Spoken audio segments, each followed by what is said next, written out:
Halo para pecinta catur Indonesia, kembali lagi Tarigan Catur Channel.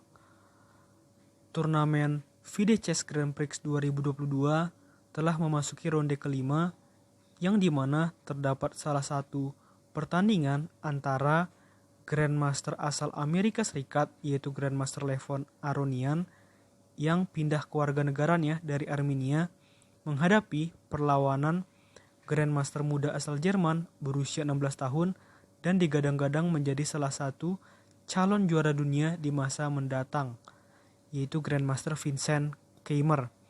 Oke, langsung saja kita ulas permainannya.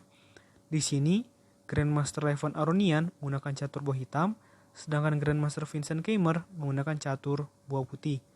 Grandmaster Vincent Keimer memulai permainan dengan pion D4 dan dibalas kuda F6 oleh Grandmaster Levon Aronian.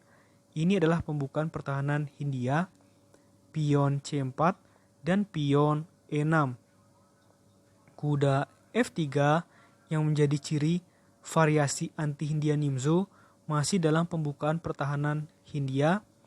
Lalu pion D5 mengajak pertukaran pion di petak pusat, dan karena putih menolaknya dan putih lebih memilih langkah kuda C3, maka pembukaan berubah.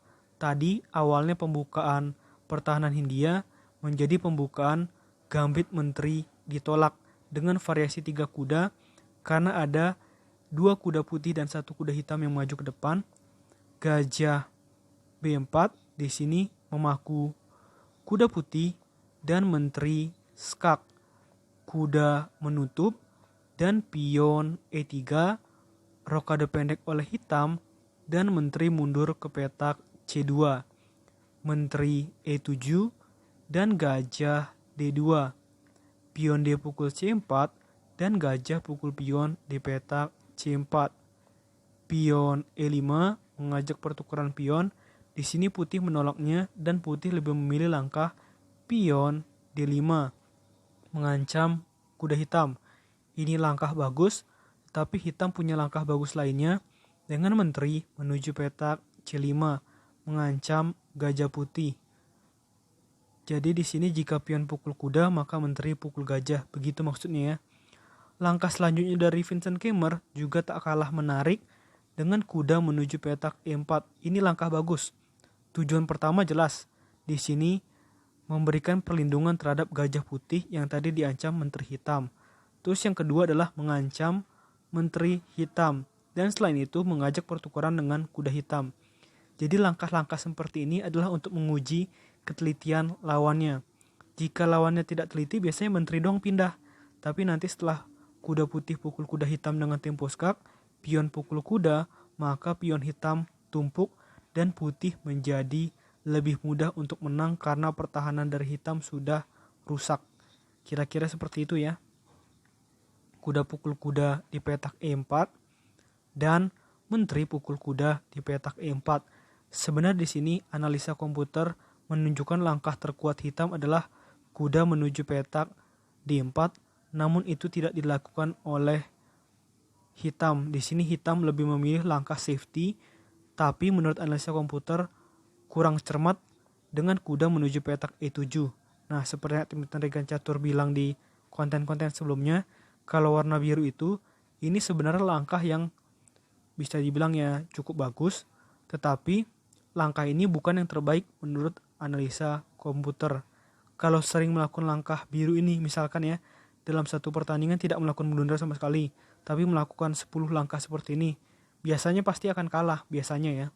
Tapi belum tentu juga, karena tergantung lawan kesalahannya berapa juga. Oke, kita kembali. Kuda pukul pion di petak E5 yang ternyata merupakan langkah salah yang dilakukan oleh putih. Putih di sini terlalu terburu-buru dan putih terkena jebakan dari hitam. Dan hitam di sini langsung memanfaatkannya dengan baik ya, dengan gajah menuju petak F5 dengan tempo ancam menteri dan menteri menuju petak F4. Kenapa langkah tadi salah? Karena di sini hitam punya langkah gajah pukul gajah skak dan raja pukul gajah. Jadi putih terlalu terburu-buru memakan pion ini. Kalau seandainya rokade, posisi masih aman-aman aja.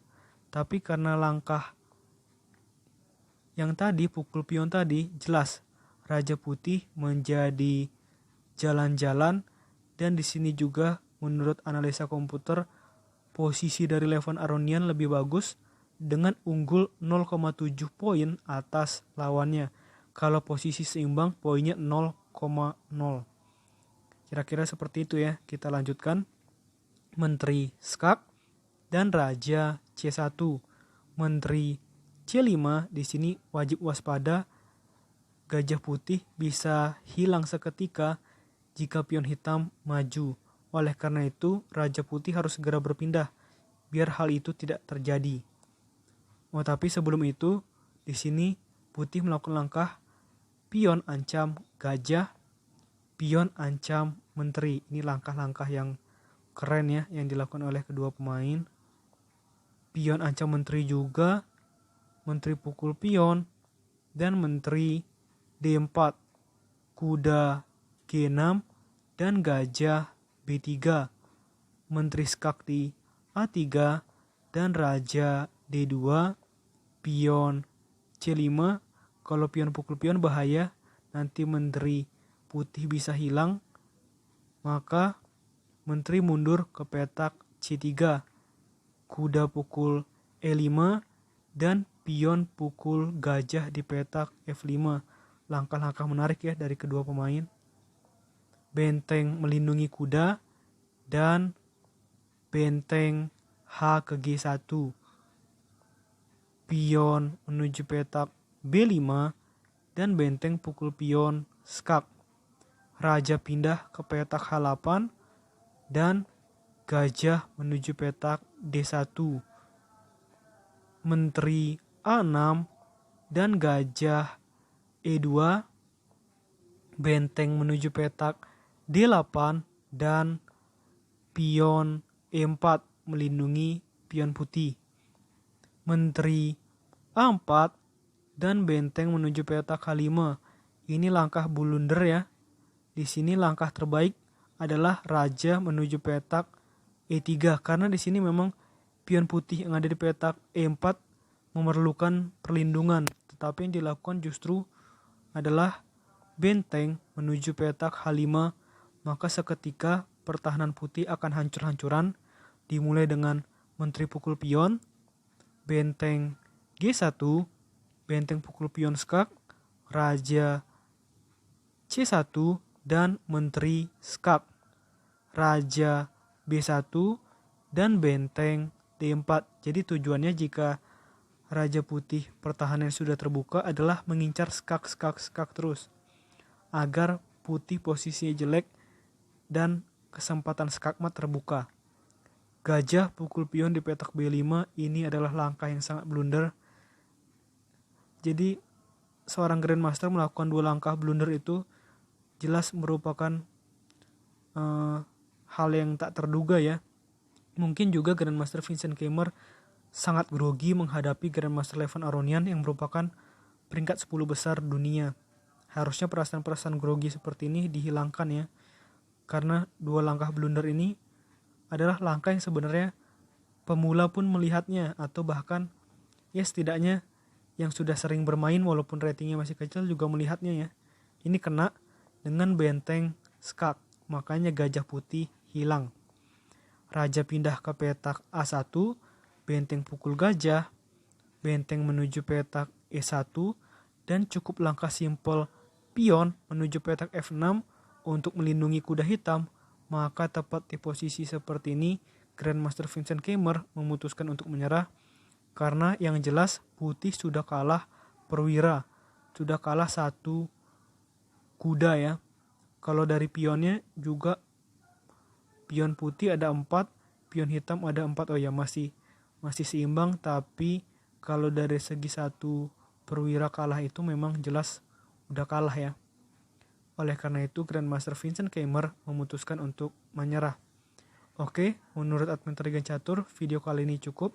Nantikan video-video selanjutnya tetap di Tarigan Catur Channel.